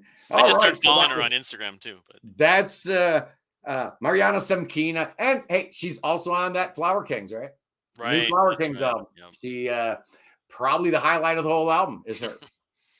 Oh, it's getting exciting now, man. At number 19, it's the Girls of Glass Hammer. And we've got Michelle Young, Susie Bogdanovich, and Hannah Pryor being the three primary that come to mind. There might have been a fourth lead singer. They have so many albums out, I kind of just went off the top of my head here. But this new one, this Hannah Pryor is doing great. Have you heard any of this new Glass Hammer material? No, I mean, I know some of the earlier works a little bit, but I mean, I know, of course, the connection with John from Yes Now, but I mean, I know people that love Glass Hammer, and I know they've had their share of female members. I didn't know how many, but I love them. Their albums they're not all great. I love some of them. I like others. I haven't hated anything they've ever put out though, so that's not American Prog, modern American prog band. They're one of them. They're one of the biggest. Time Stands Still. That's a good call. That's right. That's a Rush song with the female 22. Vocal. Rand Kelly says they have 22 albums. Wow. They're prolific. Yeah. Yeah. Well, we're not really watching the clock here. What we're trying to do is honor the great women who've made major contributions to my beloved genre of prog rock. And we are up to number 17. And I almost feel bad doing this to Heather Findlay, but I'm putting Olivia Sparnan on there also. It's the lead singers of Mostly Autumn. I had to talk about both of them, but I kind of, I didn't want to. Most people know Heather more. She's the more, recognizable name. But absolutely. Yeah. But you know what? Olivia's pretty good too, man. I'm telling you, I wasn't 100% sold until that latest Graveyard Star came out, and I was like, oh, wait a second. And then I went back to all the Olivia Mostly Autumn albums. I'm like, these are some really good records, man. So yeah, they're both deserving. They're both on the list. They had to be, and there could be no other way at number 16. It's Dee Palmer. Right, she was mentioned earlier. Yes, she was. and I don't want to start any kind of controversy. This is not a political show. I don't have a position on any of it. I put Wendy Carlos in. So yeah, I am putting Dee Palmer in, and I think just based on her contributions to the Jethro Tull canon, I think you have to put her in the top 20, right? Yeah, no, definitely. It's just all that other stuff that people want to talk about and debate about, and we don't do that here, man. We're here to celebrate women, and with that in mind, at number 15, are you a krautrock guy there, Kyle? Very limitations, I'm on dual too. I know that there's a lot of history with Amandul and Amandul too. The German scene, but had a lead singer by the name of Renate Knopp, and she's got one of those voices that is like either Run to the Hills or you think it's Genius. It's one or the other. I think she's amazing. It's like Thinking Plague. You either absolutely love it or you don't get it. Yeah. Yes. And so I've got Renate Knopp from Amildul 2 on number 15, sir. And at number 14 from let's see, this girl, she'd played with people like Henry Cow and the Art Bears, maybe avant-garde stuff. Maybe Dagmar Krause is going to be on the list at number 14. Okay. Yeah, you got to have Dagmar Krause on here, and I've actually seen quite a few. You must really love a lot of that avant-garde stuff, then. I get, it's funny. I get a lot. My people are smart, Kyle. I talk about primarily the capital P prog, the symphonic prog, the Yes and the Yes clones of the world. Right. But my people, they like that stuff because they know Yes was the greatest band of all time. But they also like, a lot of other stuff. Like The Residents or, stuff that's just weird, Yeah. Well, somebody mentioned somebody here. I better really check my list here because it looks like I went right from the Girls of Glass Hammer to the Women of Mostly Autumn. So I got to do an audible there. I skipped number 18 entirely. I was thinking you might have. So who was 18? I'm going to go backtrack to number 18, and then we'll go to number 13. Dave knows what time it is. At number 18, it's Yuka Funakoshi from Yuka and Chrono Ship. Oh, man. I'm so, Dave, thank you. You know how bad this would have bothered me? I would have wanted to delete this whole thing, man. I would have. About that. You film the whole video and you got to redo it. It's like, God damn it. There's no way I would have been able to publish this had I not been able to talk about the great Yuka Funakoshi from Yuka and Chrono Ship. She's a Japanese keyboard player. She does do a little bit of singing. All 4 albums by these guys are just absolutely phenomenal and perfect. Their latest one even has a singer we might be talking about here in a little bit, guesting. But if you haven't heard Yuka and Chrono Ship, I implore you to check out any of their 4 albums. Just dynamite good stuff. Have you heard them? No, I mean, I know a limited amount of Japanese prog, but I have not heard them. Yeah. So I probably need to then. It's they call it neo prog. Right, but I do not. I think it's more symphonic prog with the Japanese folk elements thrown in. Like a little, if Asturias didn't have the violin player, but had like a shredder instead, and they shred, so they're like real modern sounding. It definitely sounds like they listened to some metal before they fell in love with the prog. But Yuka and Chrono Ship at number 18. Here we go at number 13. If your credits include Henry Cow, National Health, Comus, Egg, Hatfield in the North, you're probably Lindsay Cooper. And if you needed a bassoon player or an oboe player back in the day, you knew who to call, right? It was going to be Lindsay Cooper, and she was everywhere, man. She was the Canterbury go-to for that. Bassoon. She was, man. Just on like every record. That it's just wild. That happens, Yeah, but an amazing talent, absolutely had to be there. At number 12, another one that feels a little bit low, it's Christina Booth from Magenta. Right.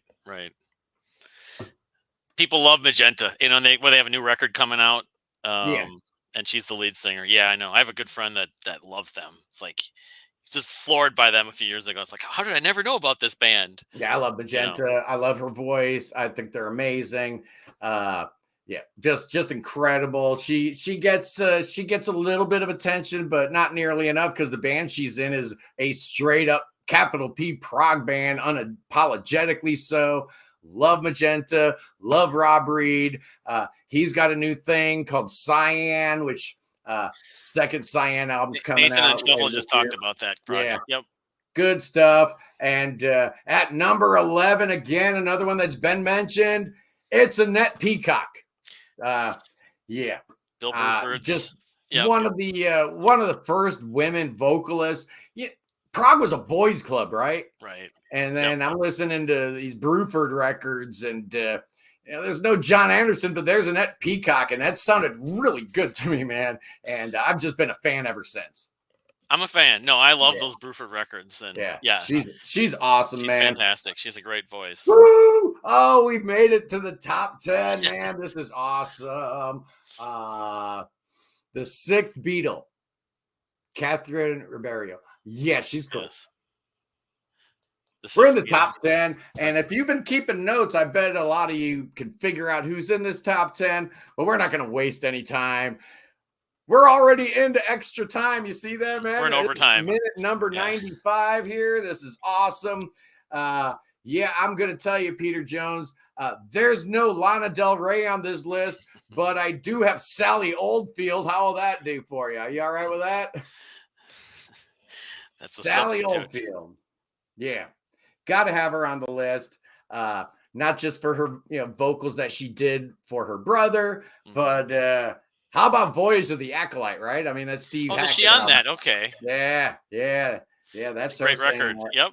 The Hierophant song. So, I got Sally Oldfield at number 10. At number 9, I've seen it in the comments a whole bunch. It's Gilly Smith from Gong. There you go. Just all over the Gong universe, all the different Gong stuff, even all the way right up to a couple years ago. She'd been involved with it. And now Gong is like a Kavis Cherobi thing. We still love them. But wow, that's a good one, Mr. Wondrous. Yeah, Nana Muscuri. I haven't thought about Nana Muscuri in forever. Not on the list. Excellent call. Yes, number 8. It's Rachel Flowers. Yes. In the top 100 female proggers of all time, Rachel Flowers, number 8. Does that feel too high? Am I being too generous? No, I mean, she's newer and she has a smaller size, but she's as a musician, she could play anything pretty much. So she's got a little buzz, better musician than anyone on the list.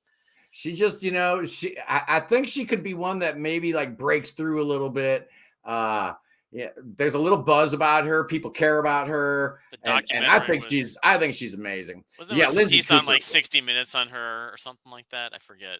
Yeah, something like that. I know there's just a lot going on with her, and she's amazing. And her solo album was really, really good.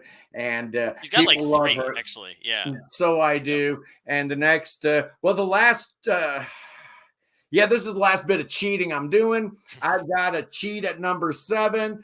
Yeah, it's the first 2 lead singers of Fairport Convention. So I'm talking about Julie Dibble and Sandy Denny. And Sandy, Sandy Denny. Yes. But Judy Dibble's got to be on the list too. Sure. Absolutely. And, why not put them both together? That's what we've been doing throughout this whole thing. And the whole idea is not to, say who's better than whom. It's just to talk about as many incredible women as possible. And Mr. Wondrous, if you were with us, Lisa Gerard's already been on the board. I forget what number we had her. It felt kind of low, actually. But Lisa Gerard's off the board. 40s, maybe? I can't remember. Yeah, something like that. But so that's number 7. Number 7, okay. The women. The two Fairport singers, yes. Yeah, you got to have them both on the list, and there they are. At number 6, I kind of think this next one, like kind of in the same breath as those two, and it's Barbara Gaskin. She was with the Spyro Gyra.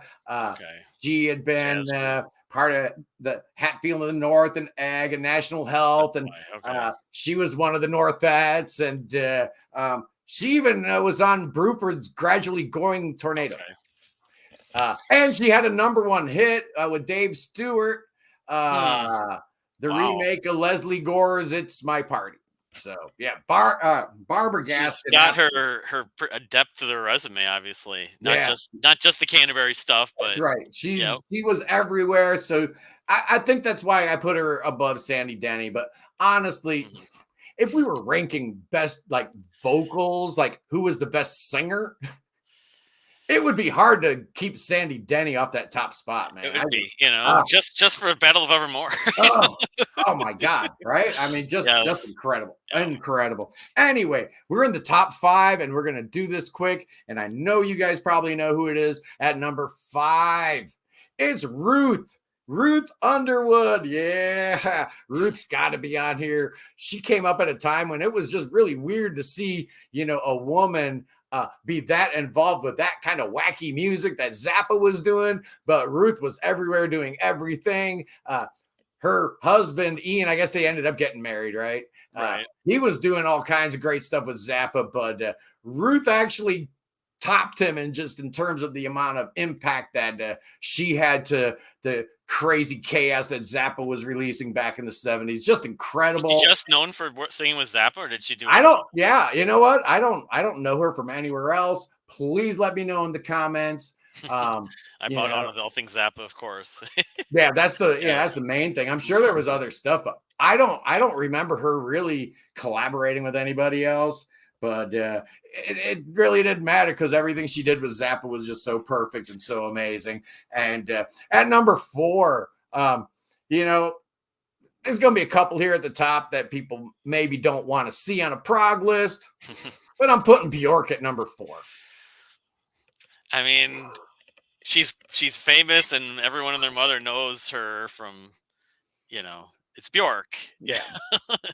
Iceland's, greatest import, and she's done a lot of orchestral music. She did the soundtrack for Dancer in the Dark. She influenced just unlimited number of people. So from an influence standpoint, there's probably no more influential artist on this list. Yeah. Just incredible. I loved her from the early days of, the Sugar Cube stuff. That first album produced by Ray Coleman of Gentle Giant. Like when she was like 14 in like 1979 or something, she did an album before. I've never heard it, but I love the album cover. The artwork's awesome on it. I'd love to get that on vinyl. That would be really cool. But yeah, Bjork, you can argue all day long if she's prog. She's definitely not capital P prog. I mean, she doesn't sound like Yes or Genesis, but man, her first couple solo albums, I think, were as progressive as anything I've heard. So I've got her kind of all over the place because it's not just electronic stuff. She does like some like almost like classic folk kind of stuff and country western. I've heard some stuff. It's weird. Yeah. And she's playing with time signatures. She's playing with different instrumentation. She's playing with, different modal, things in her songs, different tonal, it's just great stuff. And is she prog? No, but she's awesome. She's number 4. At number 3, yeah, the top 3. Here we go. How exciting is Sonia Christina from Curved Air? You knew she was going to be near the top, and there she is. One of the most important female figures in the history of rock music, not just prog, but certainly for our subgenre. She was just amazing. She was so far ahead of her time, and it was so refreshing. What Curved Air was just such a great band. We didn't have enough bands like that around at the time.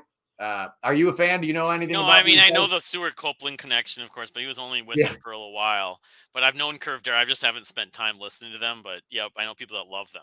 I think weren't they married for like 8 years? Maybe, yeah. He was only in the band a short while. Well, so when the Police broke up, why wouldn't he just get back together with them? But they didn't have a drummer. He just do a solo. It's weird. You had he did soundtracks. He went on doing soundtracks after that. Yeah, he did the Equalizer TV show. I remember. Right. That was the first thing, and then he did that Clark Kent EP. Remember that? I haven't heard that, but he called himself Clark Kent, but everybody knew it was Stuart Copeland. It was actually him. That was cool. But he came from Curved Air, and you had Andy Summers coming from Soft Machine. The Police had some prog credentials. They're totally prog. It's crazy. It's just insane. And the reason this girl's at number 2 is because of her prog credentials. You take away the David Gilmour connection, and maybe we don't consider Kate Bush to be quite as proggy as we currently do. But at number 2, I've got Kate Bush.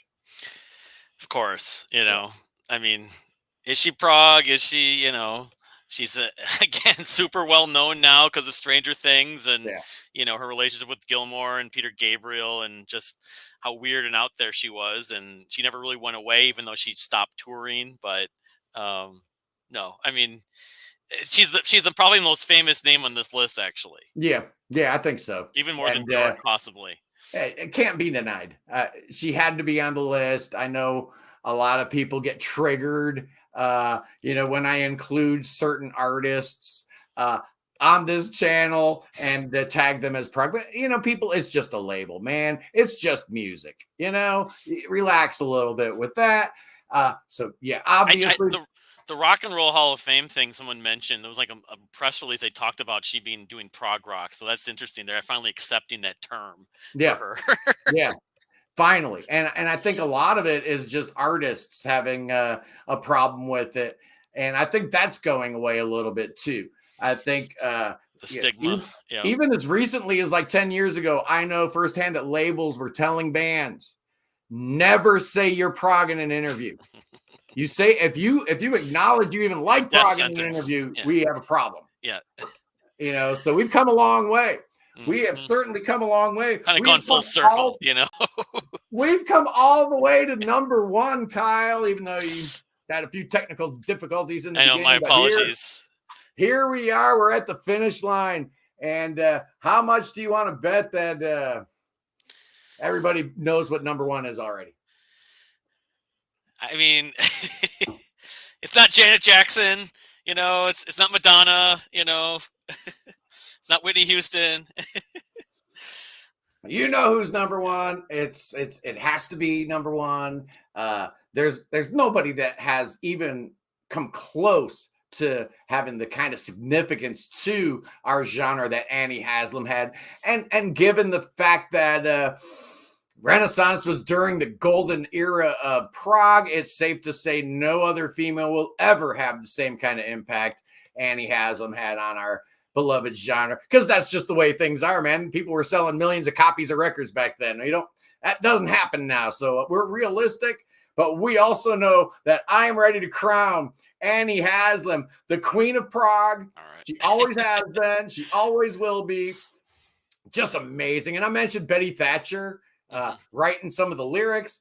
It has to be mentioned. Those amazing lyrics coming out of Annie Haslam's mouth. Betty Thatcher wrote them, just incredible.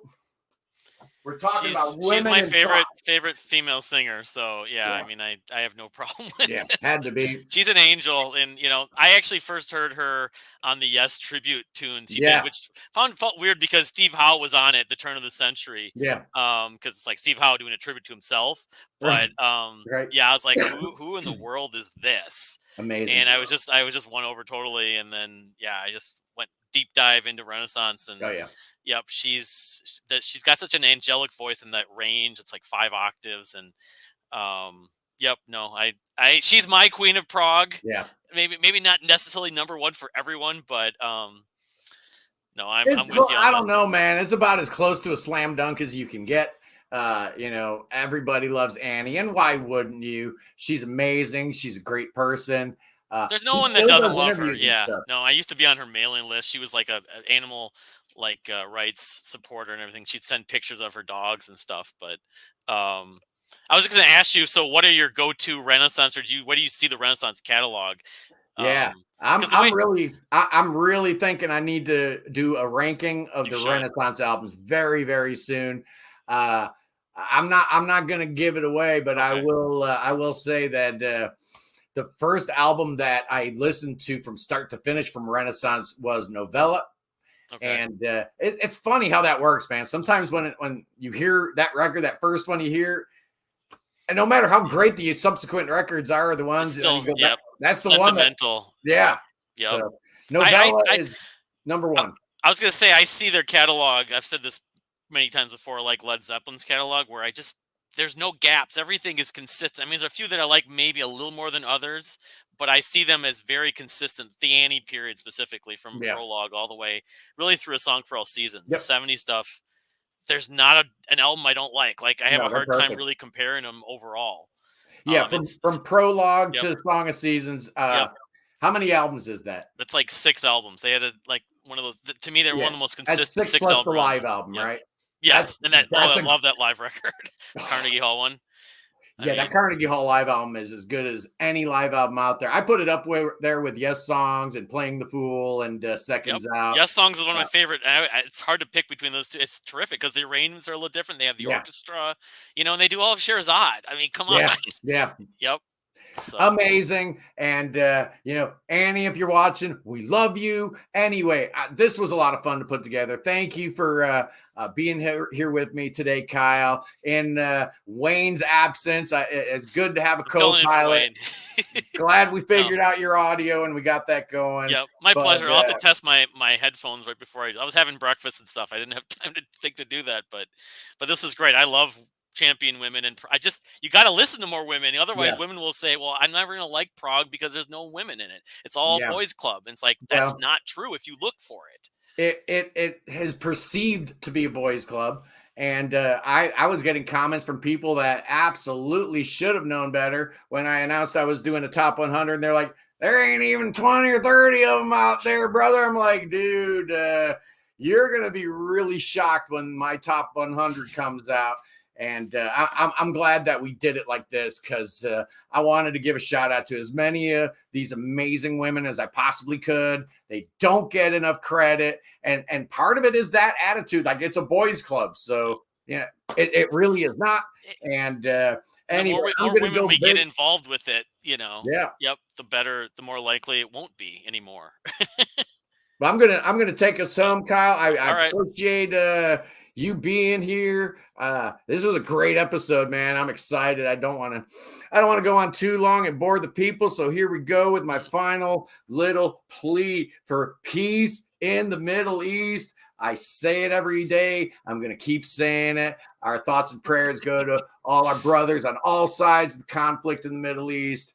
But music is healing. We can heal from no matter what divisions separate us, and the spirit of prog rock is all about that. So peace in the Middle East, free Tibet, and God save the king, save him. Oh, save that son of a gun, King Chucky the Third could use some saving. We don't want him ending up like King Chucky the Second now, do we? Have a great one. I'll see you tomorrow. Peace.